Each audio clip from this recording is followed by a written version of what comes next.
Vandamanam Shivam Shankaram Shambhumeshaname Shivam Shankaram Shambhumeshaname. Hi friends, this is NJ, your host on this channel. So we will start our discussion on the Nakshatra number 14, which is the Chitra Nakshatra. This is just going to be an introductory video where we will try to understand the associated symbol, the presiding deity, and a brief idea about the nature and functioning of this nakshatra. And in the following videos, we will try to get into the depth of understanding this particular nakshatra. So before we'll start our discussion, just a quick recap of all what we have studied so far. What we are trying to do is that we are trying to understand these 27 lunar asterism, also known as the Nakshatras.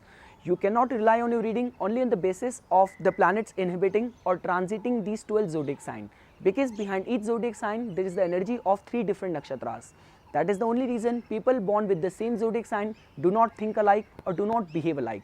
So not only the study of these nakshatra is going to give you a strong edge to your reading, but it is also used in order to do the marriage compatibility, the business partnership compatibility, along with taking out the auspicious time for the certain acts, also known as the muhurta.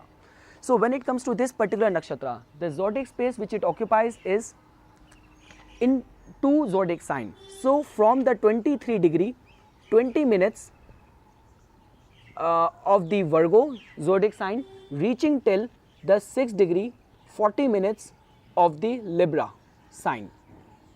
So this nakshatra is equally spread in 2 zodiac sign. 2 padas of this nakshatra falls in the Virgo sign being ruled by the Mercury, and 2 padas fall in the Libra sign being ruled by the planet Venus.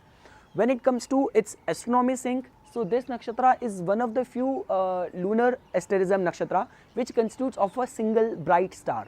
The star which I am talking about is the Spica, also known as the Alpha Virginis. When it comes to its planetary rulership, that goes to the fairy planet Mars. So now the case here is different. The energy of the Mars is going to manifest in a very constructive way, specifically when it comes to in these 2 zodiac signs. So the Virgo part of the Chitra Nakshatra is going to manifest knowledge for speech, knowledge for technology, knowledge for the fine details, and the Libra part is going to emphasize the Martian energy in the form of the relationship, in the form of the beauty, and the final outcome, final form. When it comes to the power, because each nakshatra has got its own power, this nakshatra has got the power of Punya Chayana Shakti, which means power to accumulate merit. Even this nakshatra is known as the star of opportunity. The desire of this nakshatra is to get recognition and honor for your merit, for your work. So all of that you will get to know very soon. When it comes to the name, the Chitra, the word in itself means the beautiful one, the glittering one, good to look at, the aesthetics, the glittering. So all those related to beauty you will find here from this particular name itself. See, when it comes to its sync, this name of beauty, whenever someone will say beauty, the only word which comes to mind is Venus.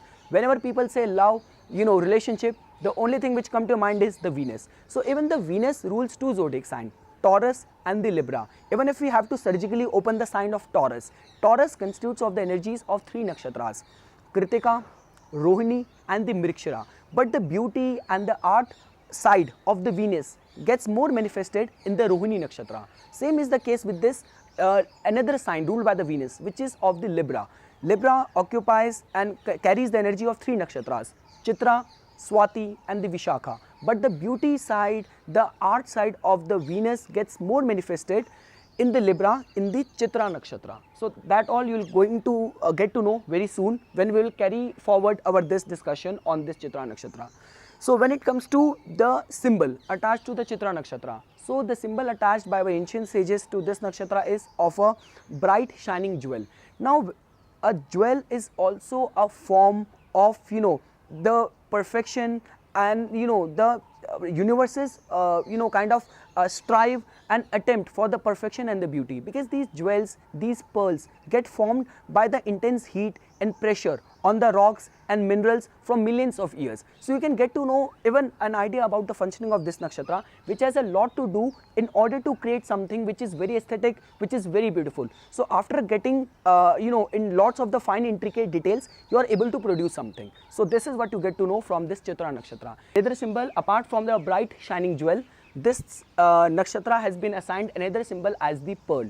So as you people know that pearl gets formed in the ocean, and it gets produced by the oyster, by the irritation, so by the irritant, when this because of protecting itself from the external hard substance, the irritant which goes in between the metal and the shell. So because of that whole complicated procedure, the pearl is developed. So, and even there's one more side to look at it, because these these pearls, these gems are found at the depth of the ocean. So this nakshatra also has the potential to go to the spiritual depth, to strive and get a knowledge, true knowledge about the secret laws of the universe, about a knowledge about the self.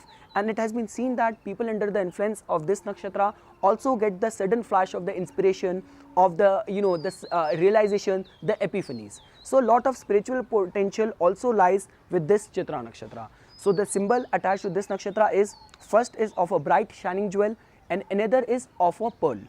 When it comes to the deity presiding on this nakshatra, so like the way I always say, when it comes to understanding any nakshatra, you should give more emphasis to the deity presiding on it. From there, by contemplating, pondering over the innate nature of the presiding deity, you will get to know a lot about the nature of that nakshatra in consideration. So the deity which presides on this nakshatra is Twastar. Now Twastar, which is also known by the name of Vishwakarma. So Twastar is seen as the the divine architect, the divine engineer, the cosmic engineer. It has been believed, and it has been written in our scriptures, is that even all the weaponries, the armories used by the demons, by the gods, were being developed, were being designed by the god Twastar only, by the Vishwakarma only. So even the thunderbolt which is there in the hand of the Indra, the king of the god, is being developed by, designed by the Twastar or the Vishwakarma only. So we again get to know a lot about the designing, about the creative side of the this Chitra nakshatra. The energy was bit different at the previous nakshatra of Hasta, where the emphasis was on developing something. But here in this Chitra nakshatra, we are giving the final touch, we are giving the embellishment, we are decorating the structure which we have already created. And there is another side of the Twastar which is about a stronghold and knowledge of the Maya and of the illusion of the magic as well. So little bit of the tinge of the Rahu energy also gets involved in this nakshatra. And Rahu's energy is all about the illusion and about giving this notion of perception of that there lies something, the beauty which lies in the eyes of the beholder has a lot to do with the illusion created by the Rahu as well.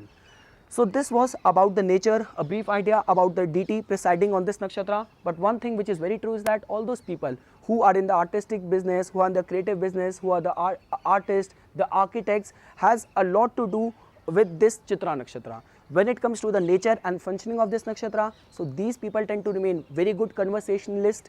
They are very elegant, very well mannered, very good organizational ability, and it has been generally seen that people under the influence of this nakshatra, they have a knack for the bright and the variegated colors, for the jewelry, for all sort of the natural and the beautiful things. Now that could be flowers, now that could be the garlands. So all those remain to be an integral part of someone under the influence of this Chitra nakshatra.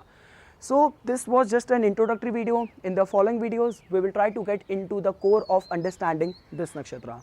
I hope you guys found this video informational. For further more updates and notification on astrology, please subscribe my channel and like my Facebook page. Thanks.